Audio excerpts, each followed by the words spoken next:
On arrive à la paracha de Miketz, la paracha de cette semaine. Vaye Miketz shnataim yamim ufar'o cholem veine omed al hayor. Veine min hayor olot sheva parot yefot mareh ubriot basar vatir'ena ba'achu. Veine sheva parot acherot olot acharehen min hayor ra'ot mareh vedakot basar vata'amodna etzel aparot. Alors, on sait que Yosef, entre-temps, lui, il est dans le puits. Il a été jeté dans le puits par la femme de Poutifar. Et après un intervalle de 2 années, Pharaon eut un songe, un rêve, où il se voyait debout au bord du fleuve. Il s'agit du Nilus. Qu'un Daniel. Amen. Et voici que du fleuve sortait cette vache, belle et grasse, qui se mire à paître dans l'herbage. Puis cette autre vache sortir du fleuve après elle, celle-là chétive et maigre, et s'arrête terre près des premières. Bon, c'est une histoire qui est connue. Notre paracha commence avec des rêves. En fait, les rêves ont déjà commencé avec Yaakov depuis longtemps, et Yosef va continuer en fait l'histoire de son père. Yaakov, on se rappelle, lorsqu'il a dû se sauver de Esav pour aller chez Lavan, il a eu un rêve où il a vu l'échelle. Son fils, dans la paracha passée, a des rêves, et on arrive à notre paracha. Et voilà que c'est maintenant le pharaon qui rêve. Tout le monde rêve. C'est bien, tout le monde rêve. Yaakov rêve, Yosef rêve, le pharaon rêve. C'est intéressant de savoir que les gens ont des rêves. Mais la Torah les prend au sérieux. La meilleure preuve, c'est qu'elle les raconte. Donc, il faut faire attention aux rêves. N'arrêtez pas de rêver. Alors, la paracha commence par Vaye Miketz shnatayim yamim, au bout, à la fin de 2 ans.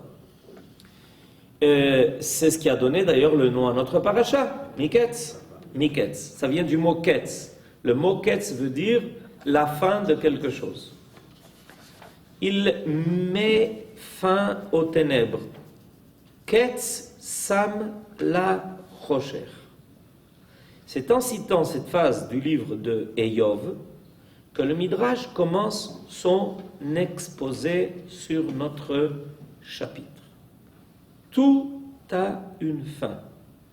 Et aussi, poursuit-il, les épreuves infligées à l'homme. Yosef dut pâtir en prison, oublié de tous, pendant 12 ans. Il dure lui semblait interminable. Sa situation devait lui apparaître sans aucune issue. Seule la croyance et la confiance en Dieu purent l'aider à supporter une épreuve aussi cruelle.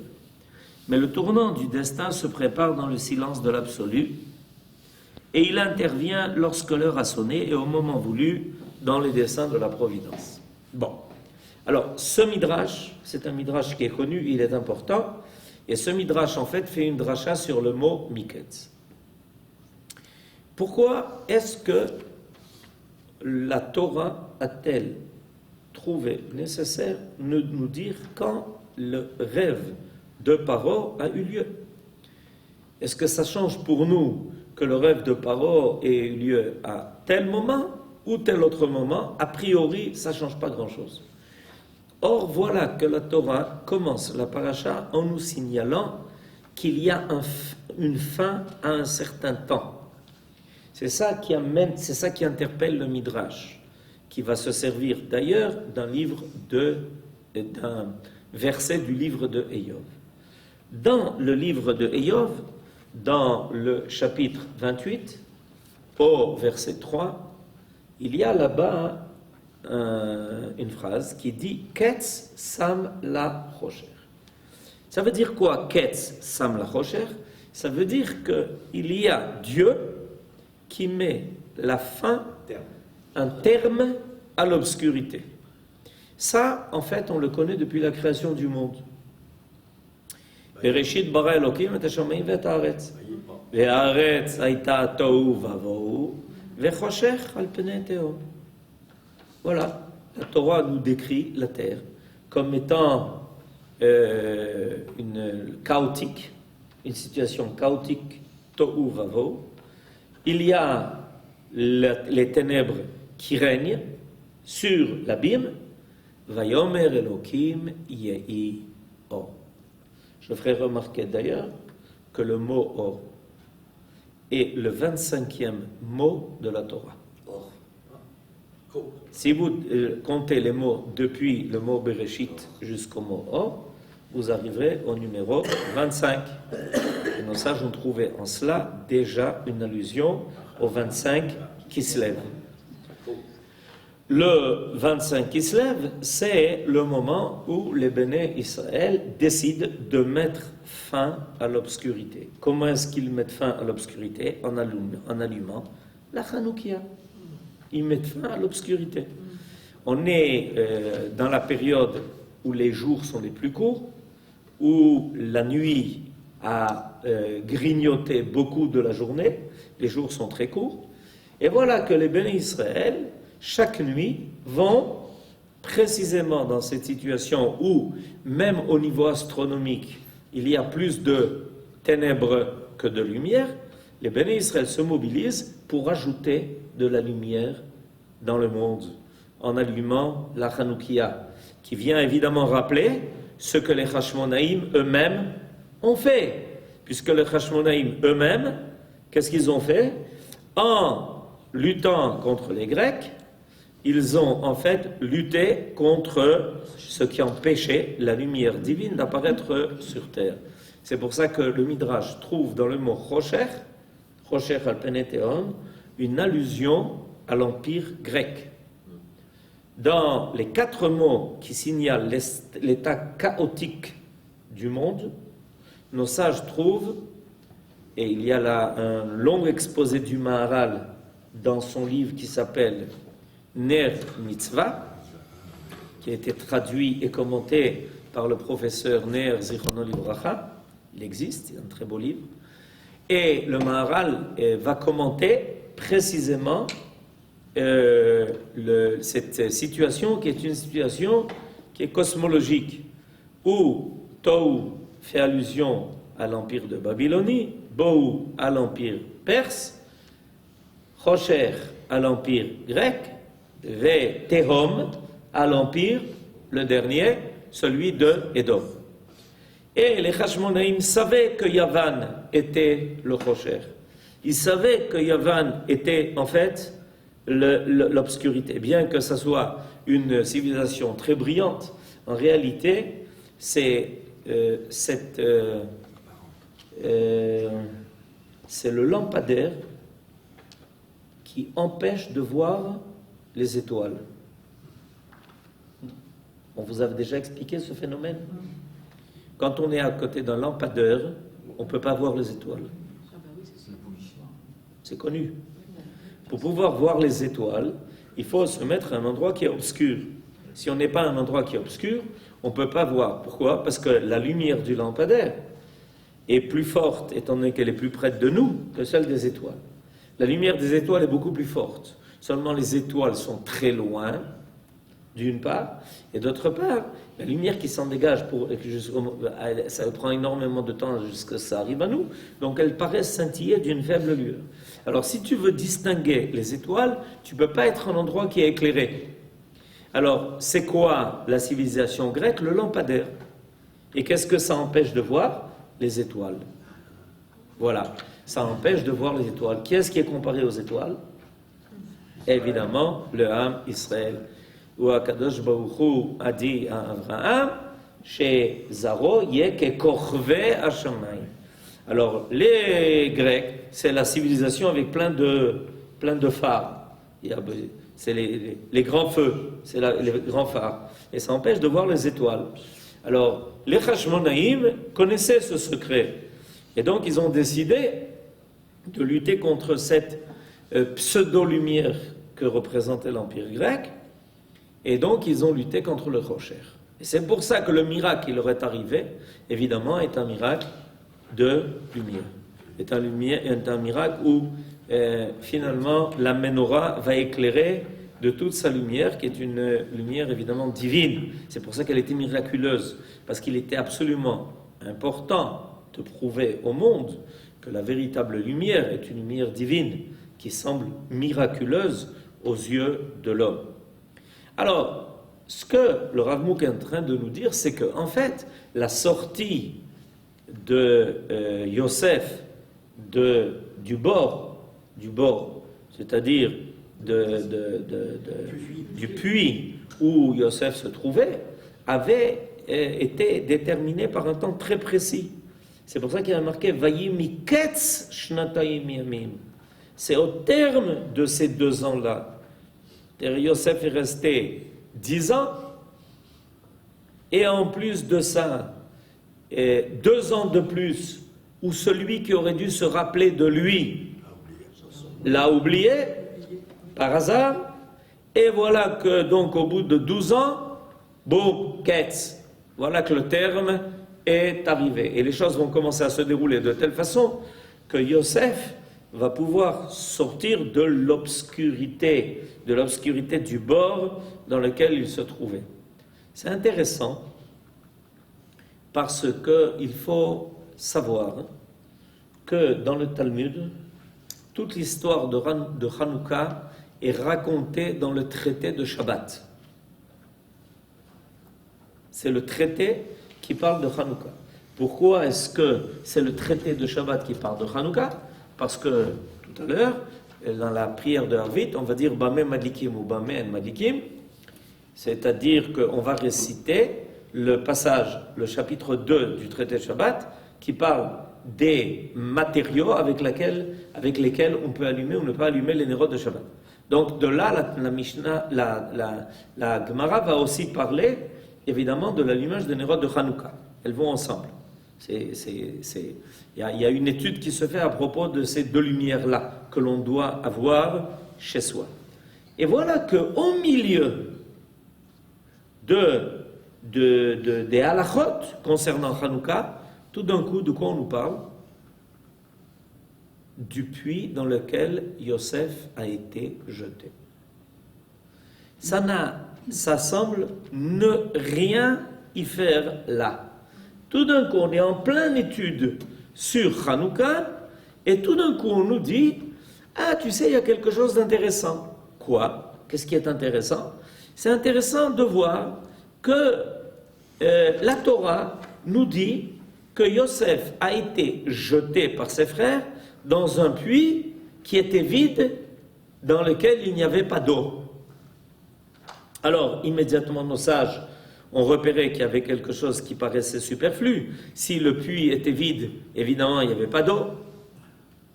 Et puis, s'il en est sorti vivant, c'est clair qu'il était sans eau, parce que s'il y avait de l'eau, il ne s'en serait pas sorti. Et la Gemara dit la réflexion suivante. C'est vrai que le puits était vide d'eau, mais il n'était pas vide de serpents et de scorpions. Et de là, on apprend, à bord rek en bo maïm, maïm en bo, aval nechashim ve'akravim yesh bo. Alors j'ai entendu quelqu'un qui a dit une belle remarque là-dessus. Maïm c'est Torah. BR, on appelle le puits où il y a de l'eau, BR. D'accord. Maïm c'est Torah. Quand le puits est vide d'eau de Torah, il faut s'attendre à ce qu'il y ait des scorpions et des serpents. C'est comme ça que ça se passe. Et évidemment, ça, c'est une belle allusion aussi à l'histoire de ce qui nous est arrivé à Hanouka. Ce qui est arrivé à Hanouka, c'est qu'il est clair que, attiré par cette civilisation, au début, d'ailleurs, sans aucune coercition, ce que l'on parle, quand on parle des xérotes que Antiochus a fait contre le peuple d'Israël, c'est arrivé à une étape tardive de l'histoire d'Israël. Au début, c'était sans coercition. Les Grecs ont débarqué, Alexandre le Grand était là, ok? Il a conquis la terre d'Israël, ça faisait partie de son empire. les gens commençaient à être un peu attirés, intéressés, curieux, au début par curiosité et après par participation active. Quand, en fait, les xérotes, elles sont arrivées quand il y a eu des réticents dans l'affaire, quand il y en a qui ont refusé de se plier au martelage de la civilisation grecque. Au début, ce n'était pas coercition. Et ça marche toujours comme ça. Au début, on vous propose, on vous fait participer, on vous encourage peut-être, parce que la civilisation grecque est la meilleure, la plus belle, la plus forte, etc. Et puis quand on voit qu'il y a des réticents, alors on dit, mais enfin, vous ne comprenez pas, tout le monde pense comme ça. C'est comme ça, c'est la mode, quoi. Il faut pas, vous n'allez pas être, vous n'êtes pas des gens marginaux. C'est quoi cette histoire-là? Vous continuez à faire Brit Mila, mais c'est ridicule. Continuez à respecter Shabbat, mais c'est ridicule. Continuez à vous marier, mais c'est ridicule. Enfin, toutes ces choses-là, mais c'est ridicule. Et puis on voit qu'il y a comme un noyau dur de gens résistants. Alors à ce moment-là, on sort les grands moyens.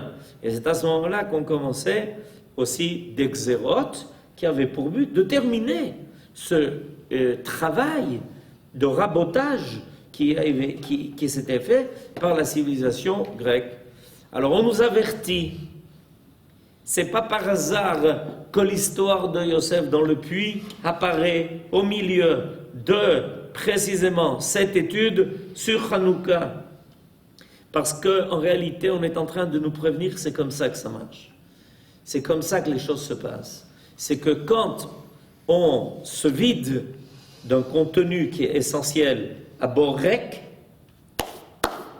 En Bomaim, et il n'y a pas la Torah qui est destinée à abreuver les âmes d'Israël, vont apparaître Nechashim ve'akrabim, les serpents et les scorpions sous toute forme.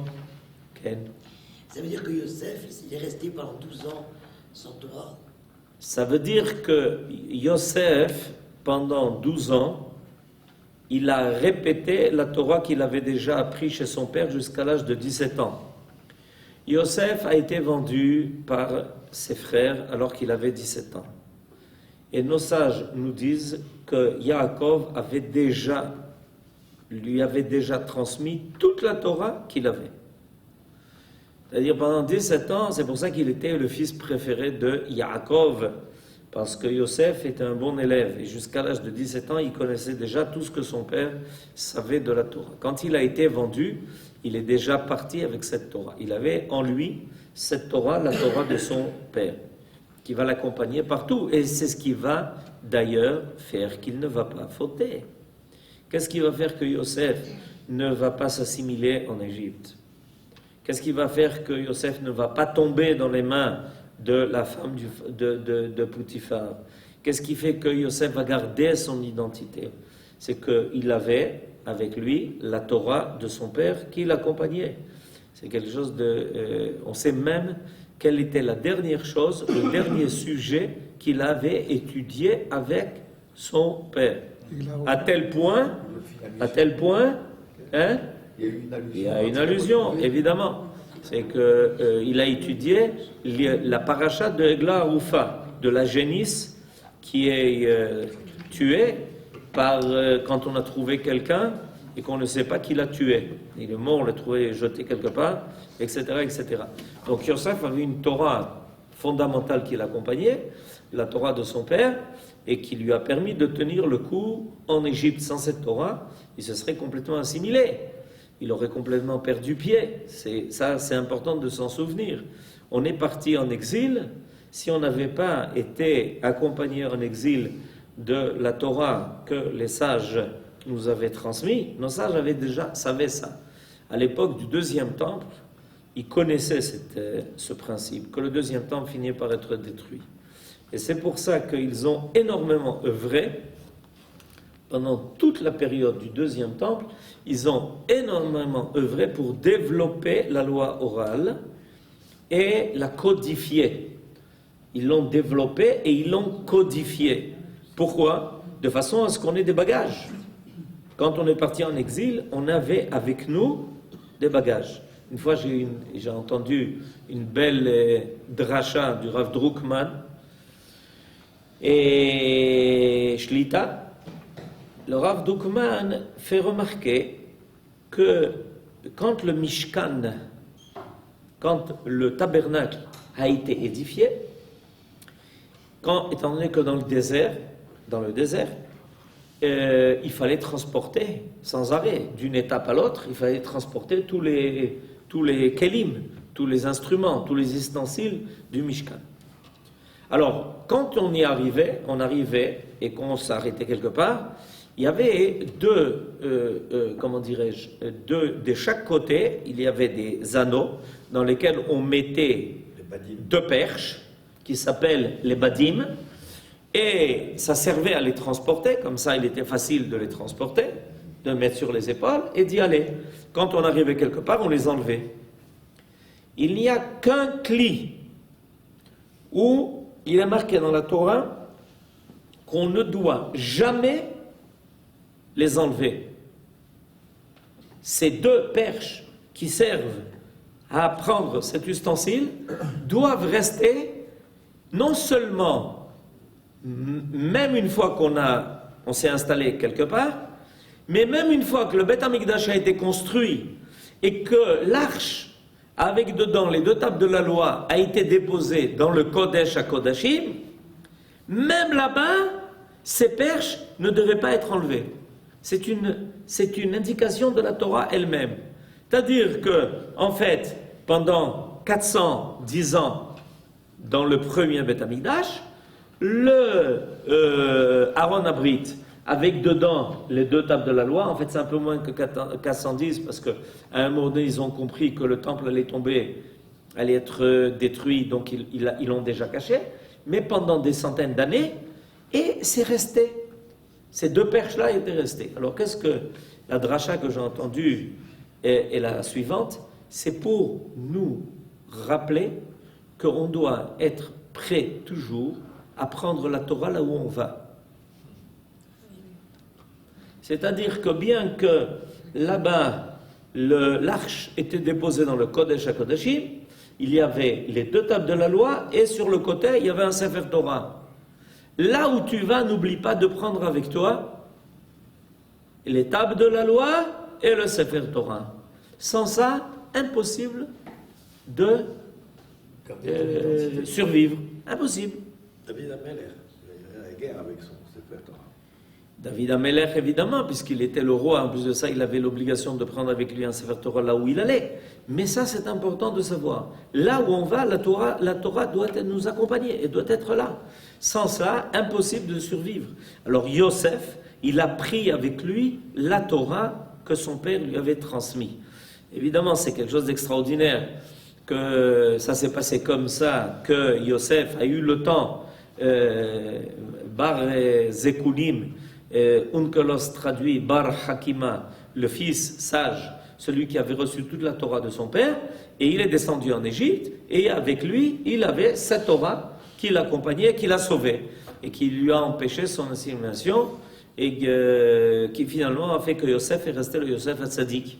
Yosef Hatzadik. Alors ça c'est important, ça se nous est rappelé précisément dans la Sugiya, dans la partie de la Gemara qui traite de Hanouka. Là-bas on nous raconte ça en disant attention, il ne faut jamais que le puits ne soit vide. Si le puits est vide, à la place de l'eau qui devrait être dans le puits et qui sert à abreuver, il y aura des nachashim et il y aura des akrabim. C'est les deux reptiles qui sont les plus dangereux et qui, quand piquent l'homme, ils risquent sa vie.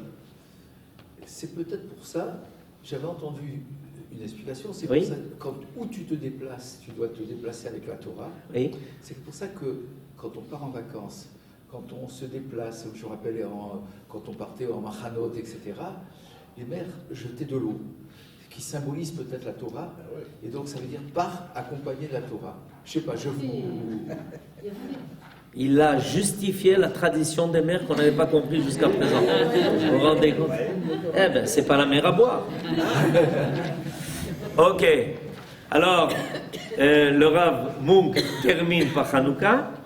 Le calendrier juif veut que la section Miketz, c'est-à-dire la paracha de Miketz, soit toujours lue au moment de la fête de Hanouka, qui correspond à l'époque de l'année où les jours, où les journées recommencent à allonger, tandis que les nuits deviennent plus courtes.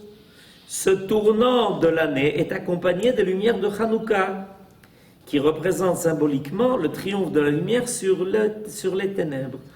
Il se produit ainsi une coïncidence qui n'est point fortuite avec le motif de l'histoire de Yosef, Ketz Sam Lachosher. C'est-à-dire que Yosef, à cette époque-là de l'année, est sorti des ténèbres, est sorti du puits. C'était pas Rosh Hashanah? Alors, ça dépend des traditions. Mais en tout cas, ça vient nous rappeler une chose. C'est que, pour nous, cette paracha de Miketz et Hanouka, elle correspond bédiouk avec la fête de Hanouka. Soit, probablement, il y a deux possibilités. Effectivement, il est marqué que Yosef est sorti du puits. Mais de quel puits? Parce que Yosef est sorti du puits 2 fois. La première fois, il est sorti du puits quand ses frères l'avaient jeté dans le puits. Mais la deuxième fois, il est sorti du puits maintenant, avec notre paracha. Donc Yosef n'est pas sorti une fois du puits. Il est sorti 2 fois du puits. Une fois après avoir été jeté par ses frères, et une deuxième fois après que le pharaon l'ait appelé et l'ait fait sortir de là-bas. La correspondance, Dieu fixe les limites aux ténèbres. Il faut le savoir, c'est un principe qui est important. Parce que des fois, à Béhémet, on rencontre des situations, on a l'impression d'être complètement dans les ténèbres, complètement dans la nuit. Et il faut savoir qu'à un moment donné, Akadosh Baruch Hu met une fin à cela. La correspondance qui s'établit ici à de nombreuses occasions entre le cycle de nos fêtes, comme celui de la lecture de la Torah d'une part, et le cycle annuel dans la nature d'autre part, et le cycle, tout ça, ça fait beaucoup de choses. C'est l'histoire de Yosef, c'est la paracha, et c'est l'histoire de la nature, où précisément les jours commencent à se rallonger maintenant, nous fait prendre conscience de la profonde harmonie qui règne entre les lois qui réagissent les destinées du peuple d'Israël et celles qui établissent l'ordre divin de la création. C'est-à-dire qu'on finit par comprendre que quand nos sages nous disent que Akadosh Baruch Hu a créé le monde en regardant dans la Torah, on finit par comprendre que c'est vrai. C'est-à-dire que tout d'un coup, on réalise que par hasard, les parachiotes qui vont nous accompagner pendant l'année sont en correspondance complète. Et plus on approfondit la paracha, plus on le découvre. Plus on approfondit la compréhension de la nature, et plus on le découvre aussi. Qu'il y a donc une harmonie entre le message divin dévoilé, c'est la Torah. Le message divin dévoilé, c'est la Torah. Et le message divin caché, c'est la nature. Et on finit par se rendre compte qu'en réalité, c'est les deux faces de la même monnaie. C'est-à-dire qu'en réalité, Akadosh Baruch Hu nous transmet 2 messages. Un qui est dévoilé. En général, on le constate dans la Torah. Ensuite, on comprend que c'est parallèle à ce qui se passe dans la nature.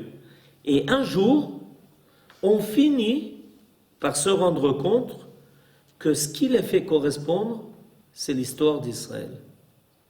C'est-à-dire qu'on a un message dévoilé de sagesse, la Torah.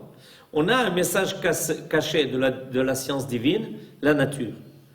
Et qu'est-ce qui va nous aider à faire correspondre les deux?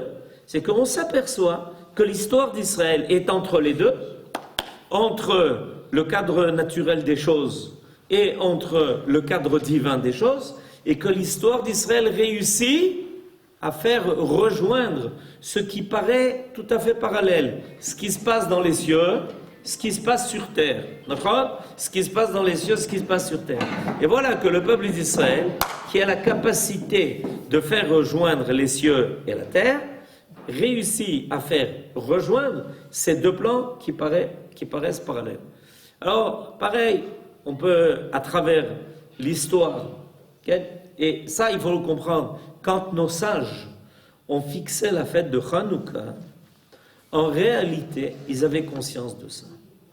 C'est-à-dire, ils comprenaient très bien, parce que finalement, on peut poser une question de grande envergure. Comment ça se fait que nos sages ont décidé de fixer une fête pour un miracle? Il y a beaucoup de miracles qui nous est arrivé pendant l'histoire. Okay?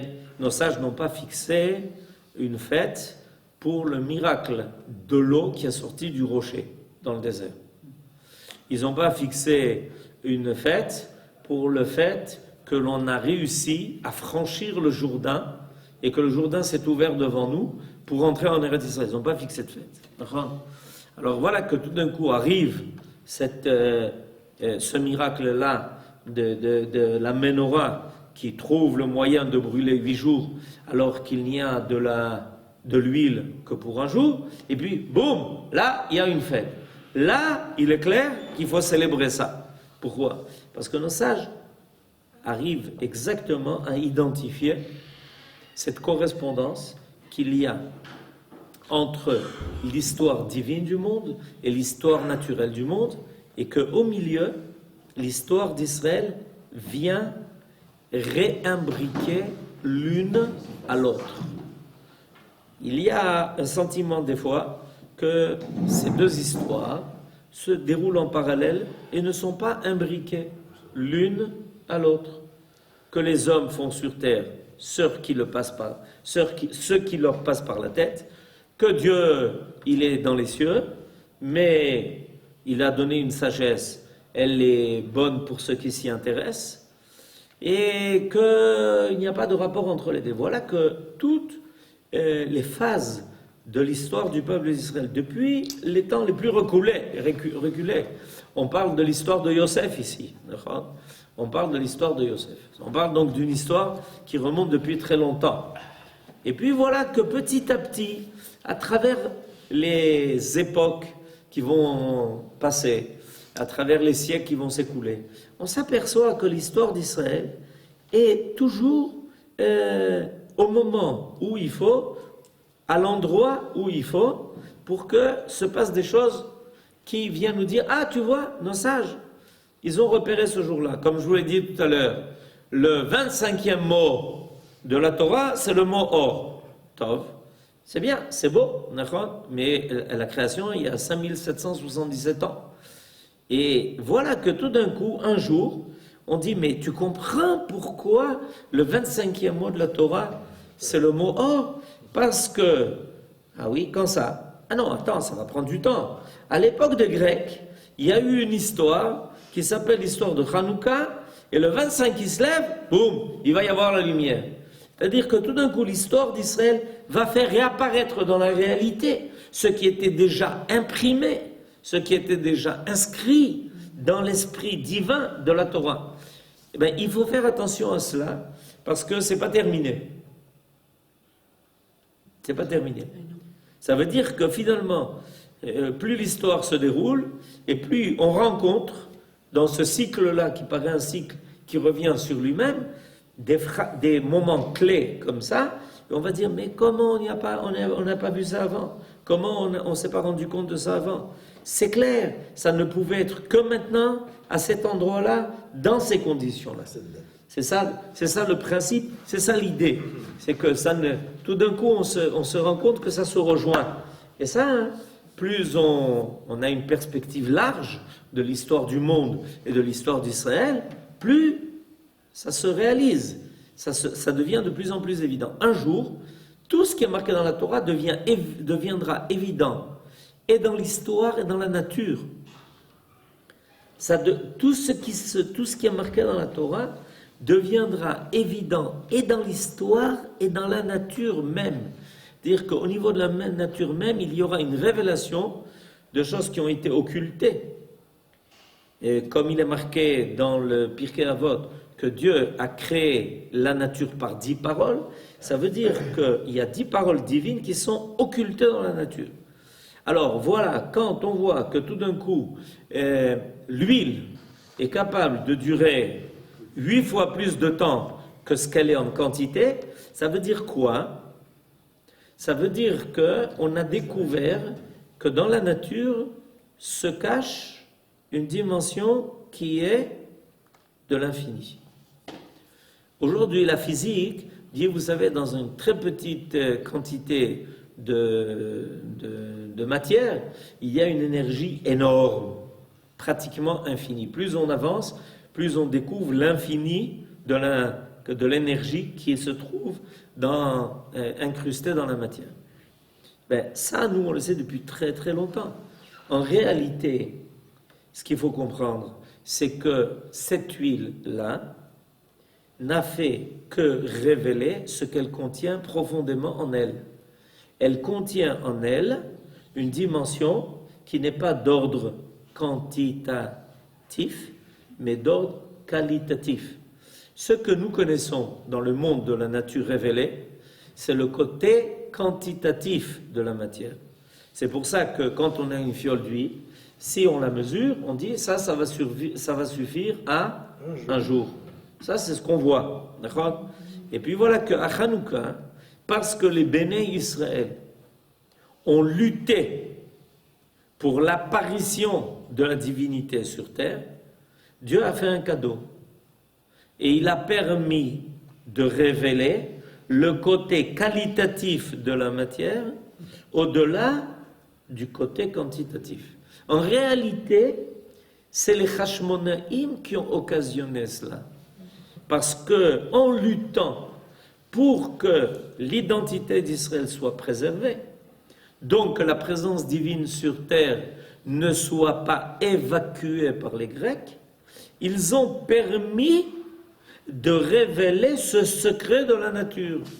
Ce secret est que, à travers une quantité déterminée, on peut révéler une qualité énorme qui traite du domaine de l'infini. 8, ça fait toujours allusion à quelque chose qui dépasse la nature.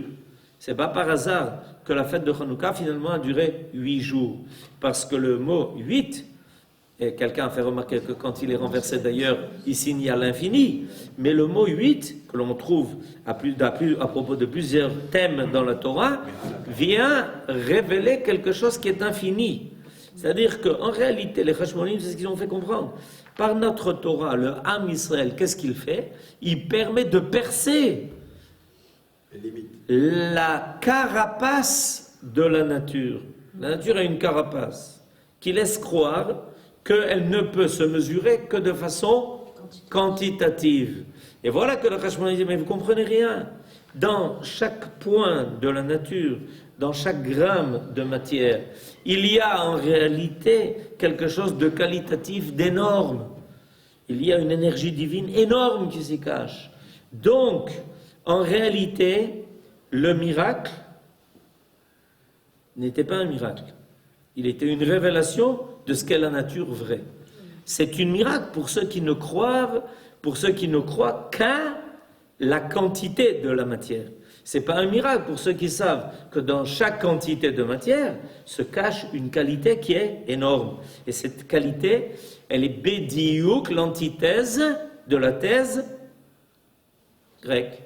La thèse grecque était que nous sommes des savants, nous sommes capables de connaître la nature selon les mesures que l'homme décide. Et voilà qu'à Hanouka, précisément par leur lutte, par leur combat, par leur Messirut Nefesh, par leur force, par leur dvekut, par leur attachement à Dieu et à sa Torah et à sa mitzvot, ils ont permis de révéler le côté qualitatif de la nature et pas son côté seulement quantitatif. Et ça a marché. Et ça, le Ham Israël a exactement ce rôle-là à travers l'histoire. Le rôle dont nous venons de parler maintenant, ce rôle-là.